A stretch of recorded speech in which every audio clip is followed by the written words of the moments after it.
मैं डॉक्टर प्रमाण धा संस्कृत में सहायक प्रोफेसर चितनारायण कामाख्या संस्कृत महाविद्यालय मोहरेर मधुबनी प्रिय छात्राओं शास्त्रीय तृतीय खंड अनिवार्य विषय संस्कृत वाङ्मय का इतिहास। विषय है रामायण।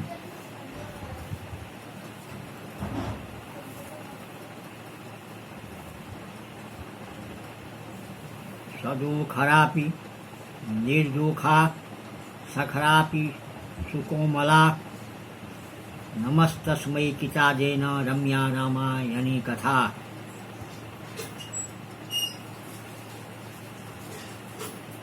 संस्कृत वाङ्मय में संस्कृत साहित्य में महर्षि वाल्मीकि कृत रामायण आदि काव्य माना गया है तथा वाल्मीकि आदि कवि माने जाते हैं।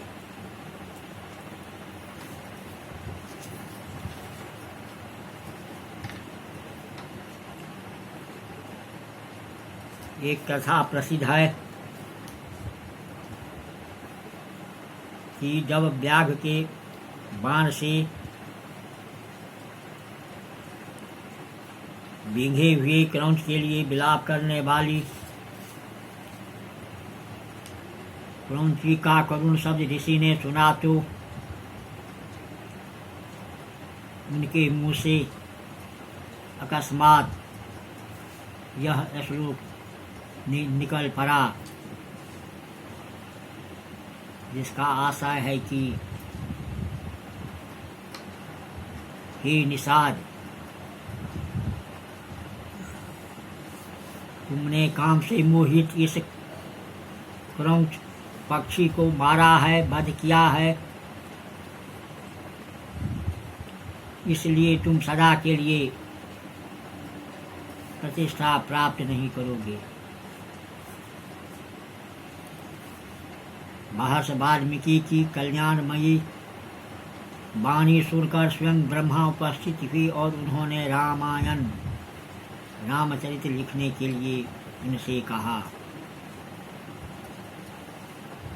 रामायण की रचना की प्रेरणा का फल यहीं से प्रारंभ हुआ है। श्लोक है प्रख्यात मां निषाद प्रतिष्ठां त्व अगम शाश्वती समा जच क्रौंच मिथुना देख बवधि काम मोहितुम। वाल्मीकि रामायण का है। इसका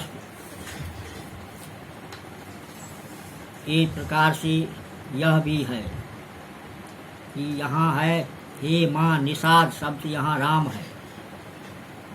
राम रावण के समय में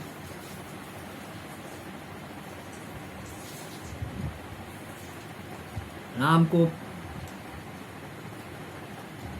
बहुत बड़े जीवन में परेशानी हो गया था। तो दशानन रावण और मंदोदरी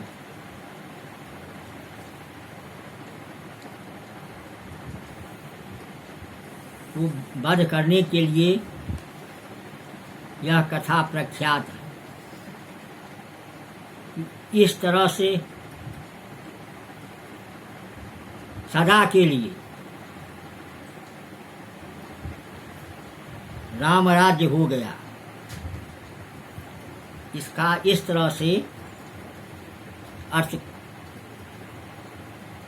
विस्तारित किया गया।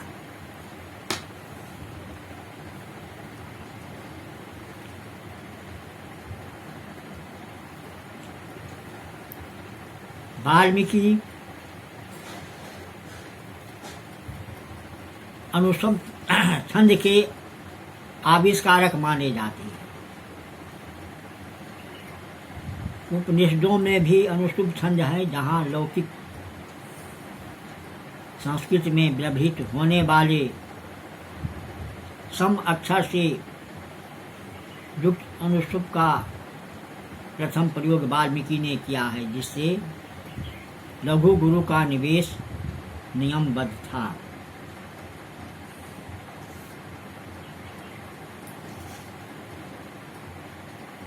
इस प्रकार इस आदि काव्य को यानी रामायण को चतुर्विंशति सहस्री संहिता कहते हैं।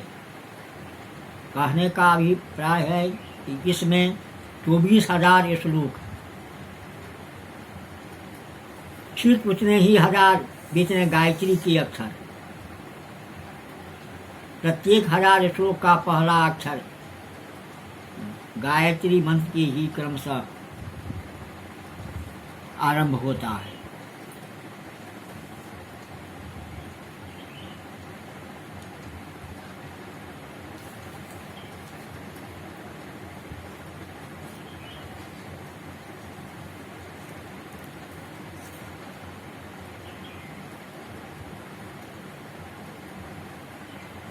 वाल्मीकि रामायण को आदर्श मानकर जैन धर्मावलंबियों को इस मर्यादा पुरुष के चरित्र से परिचय प्राप्त कराने के लिए ही लिखा गया है। महाकवि अश्वघोष ने अपने बुद्धचरित्र में सुंदरकांड की अनेक रमणीय उपमाओं और उत्प्रेक्षाओं को निबद्ध किया है।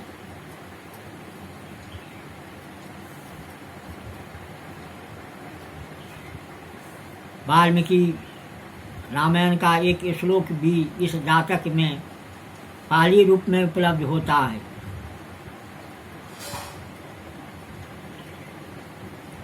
यद्यपि उनकी कथाएं इससे भी पूर्व इस देश में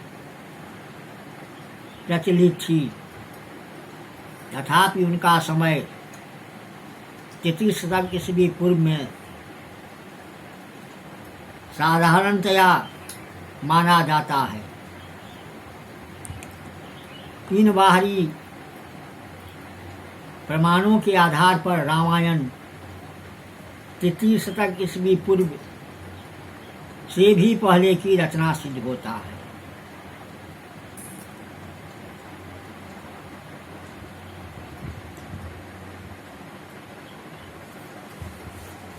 रामायण का अनुशीलन उसकी रचना के समय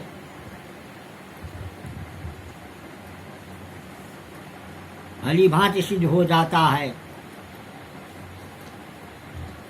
जैसे पाटलिपुत्र नगर की स्थापना 500 ईस्वी पूर्व में मगध नरेश अजातशत्रु ने की,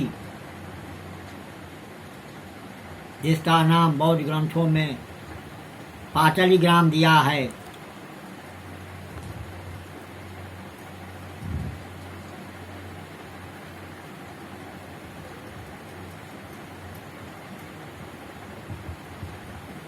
कौशल जनपद की राजधानी रामायण में अयोध्या बतलाई गई है,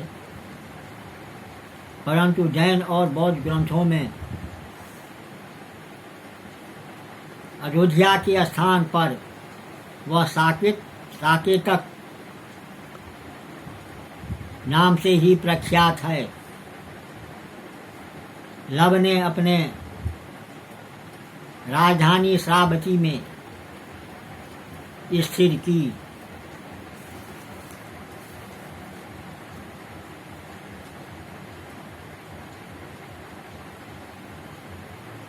गंगा पार करने पर राम विशाला में पहुंचे। उनके राजा का नाम सुमति था।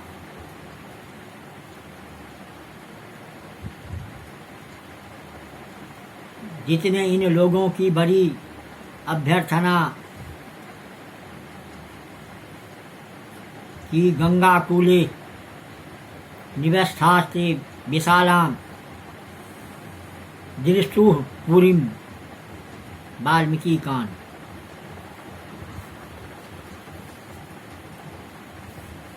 भारत का दक्षिण अंश का एक विराट अरण्यानी के रूप में अंकित किया गया है, जिसमें बंदर, भालू आदि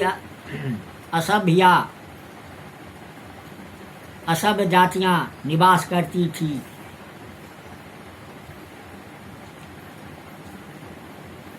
अतः दक्षिण भारत को आज बनने से पहले रामायण का निर्माण हुआ। उत्तरी भारत आज अवश्य था, परंतु बालकांड से सिद्ध है कि कौशल, अंग कान्यकुब्ज, मगध, मिथिला आदि अनेक छोटे छोटे राज्यों में बटा था।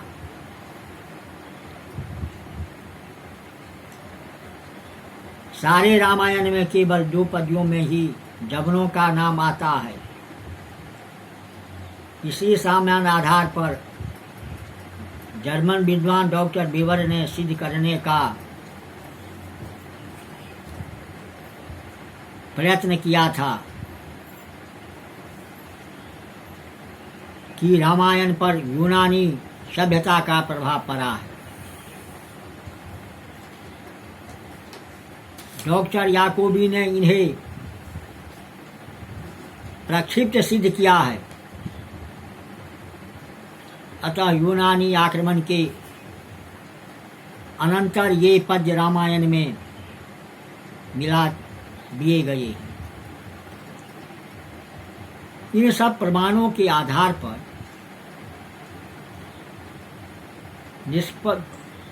हम इस निष्कर्ष पर पहुंचते हैं कि रामायण की रचना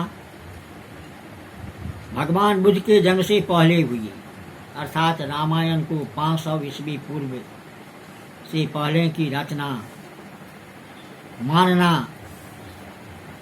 न्याय संगत है।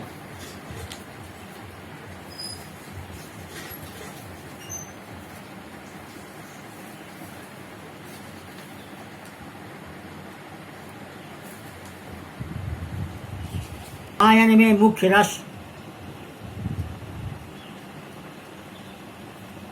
आनंदवर्धन ने स्पष्टतः करुण को ही रामायण का मुख्य रस माना है।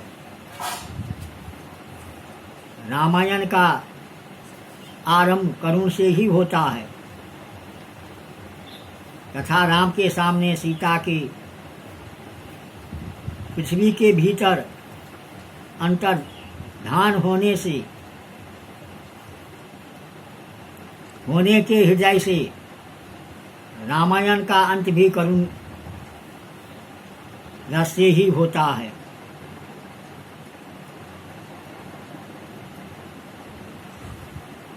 रामायणे ही करुणो रस स्वयमादि कविना सूचित शोक श्लोक कर्तुमागत इत्येवं वादिना निर्भुदस्व स एव सीता अंत्यवियोग पर्यन्तमेव स्वप्रबंध मुपरचयिता। वाल्मीकि समग्र कवि समाज के उपजीव्य है। विशेषतः कालिदास तथा भवभूत के इन दोनों महाकवियों ने रामायण का गाढ़ अनुशीलन किया था। उससे रामायण की भक्ति का कम सहायक नहीं रही है। जब कालिदास का श्रृंगार रस सर्वश्रेष्ठ माना जाता है, परंतु उनका करुण रस कम प्रभावशाली नहीं है।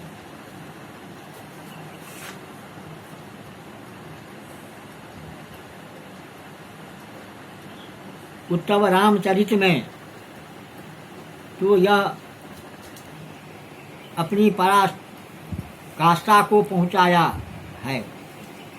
यह भवभूत का ही काम था कि उन्होंने सीता के वियोग में राम को रोते देखकर पत्थर को रुलाया है और ब्रज के हृदय को भी विदीर्ण होते दिखलाया है। जैसे अपि ग्रावा रोदित्यपि दलित वज्रस हृदयम। भवभूत ने करुण को एको रस, मुख्य रस अर्थात समस्त रसों की प्रकृति माना है और अन्य रसों को उसकी विकृति माना है। एको रसा करुण एवं निमित्त भेदात, इस कथन के मूल को हमें वाल्मीकि के अंदर खोजना चाहिए। वाल्मीकि का यह महाकाव्य पृथ्वी तल को विदीर्ण कर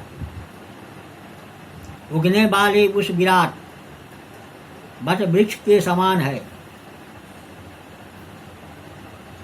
जो अपनी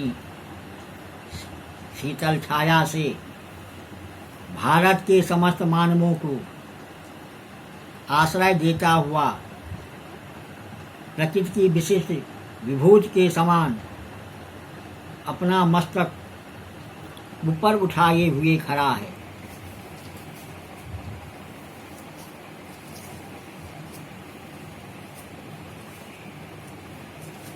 रामायण आदि कवि ने रामायण आदि काव्य और वाल्मीकि आदि कवि ने अपने काव्य मंदिर की पीठ पर प्रतिष्ठित किया है। महाराजा पुरुषोत्तम महामानव महाराजा रामचंद्र को विभिन्न विकट परिस्थितियों के बीच में रहकर व्यक्ति अपने शील के सौंदर्य की किस प्रकार रक्षा करता है, यह हमें वाल्मीकि ने ही सिखलाया है।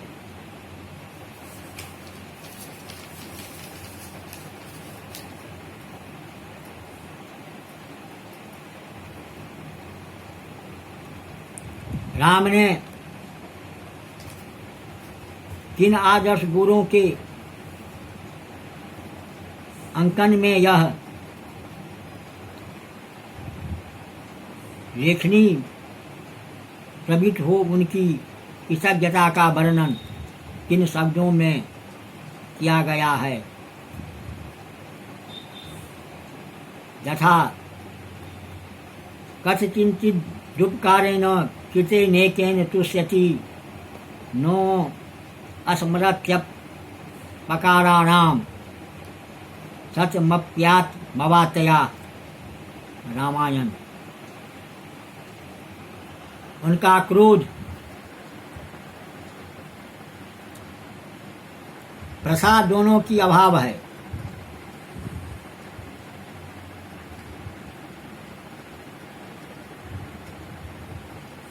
बिना मारे हुए नहीं रहते।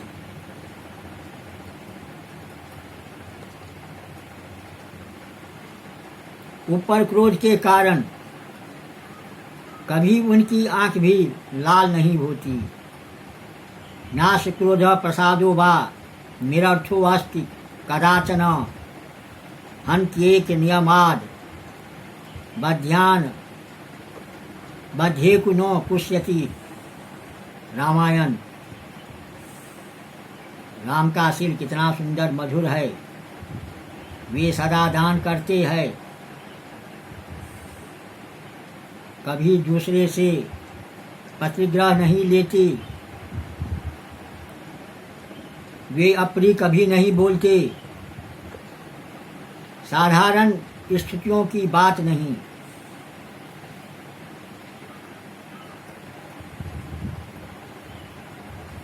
प्राण संकट उपस्थित होने की विषम दशा में भी सत्य पराक्रम वाले राम इन नियमों का उल्लंघन नहीं करते। दध्यान प्रतिग्रहणीयान ब्रूयात किंचित प्रियम अपि जीवित हेतुर्वा राम सत्य पराक्रम। रामायण।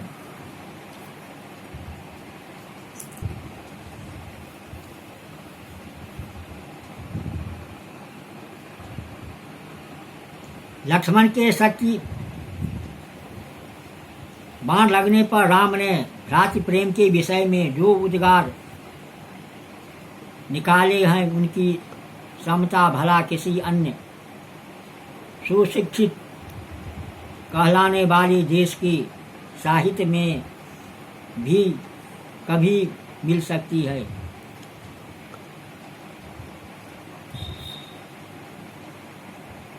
यदि मनुष्य चाहे तो एक देश के बाद दूसरे देश में उसे विवाह योग्य स्त्रियां मिल सकती है, प्रत्येक देश के मित्र भी मिल सकते हैं, परंतु उस देश को नहीं देखता जहाँ सहोदर भ्राता मिल सके। धन्य है भगवान रामचंद्र, केवल इस गुप्त के अनूठेपन पर समस्त साहित्य को न्योछावर कर देने का मन होता है। यह सुप्त हृदय पर कितनी चोट प्रकट कर रही है। यथा देशे देशे कलत्राणि देशे देशे च मानवा तम तु देशम न पश्यामि यत्र भ्राता सहोदर। भगवान मर्यादा पुरुषोत्तम रामचंद्र की शरणागत वत्सलता का चरम दृष्टांत है। अपने मायावी शत्रु के भय विभीषण को आश्रय प्रदान करना और उनके औदार्य का झलक रावण वध के होने के बाद रावण दाह संस्कार के समय मिलती है।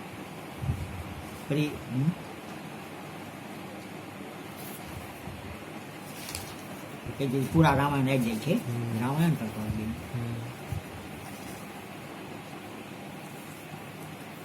सीता चरित्र भगवती धारा प्रवाह है नहीं ठीक रुके रुके। सीता चरित्र भगवती जनक नंदिनी के शीतल सौंदर्य को ज्योत्सना किस व्यक्ति के हृदय को शीतलता तथा शांति नहीं प्रदान करती। जानकी का चरित्र भारतीय ललना के महान आदर्श का प्रतीक है। दशानन रावण के बार बार प्रार्थना करने पर भी सीता ने जो अवहेलना सूचक वचन कहा है वह भारतीय नारी के गौरव को सदा उद्घोषित करता रहेगा।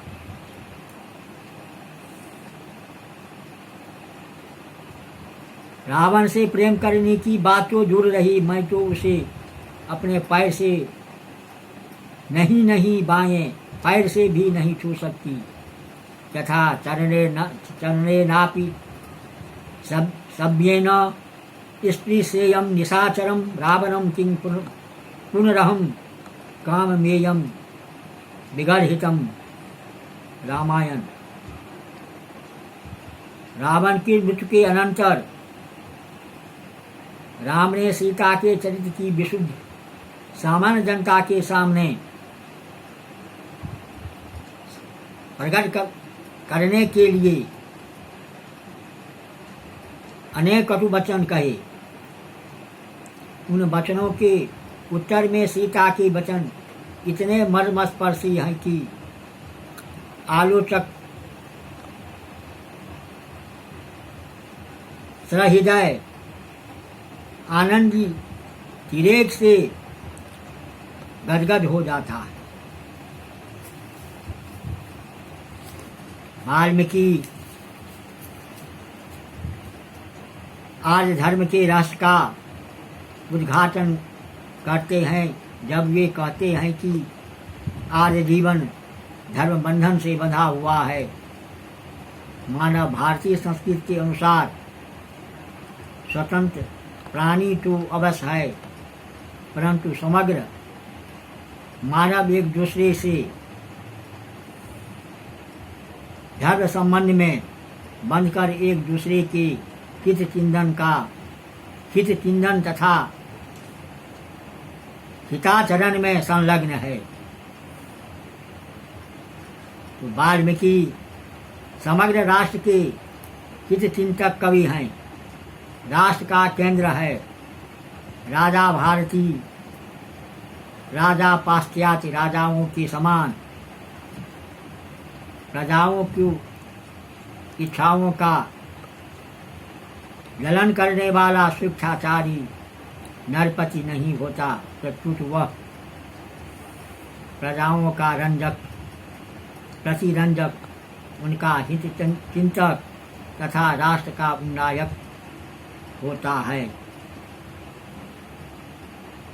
इस प्रकार की भारतीय आदि के हृदय के ही प्रकाशक आदि कवि नहीं है, बल्कि वे भारतीय संस्कृत के संस्कारक मनीषी हैं। इस प्रकार प्रिय छात्र छात्राओं, संस्कृत वाङ्मय का इतिहास महत्वपूर्ण विषय है। किसी भी समय में यह विषय काम कर सकता है। इति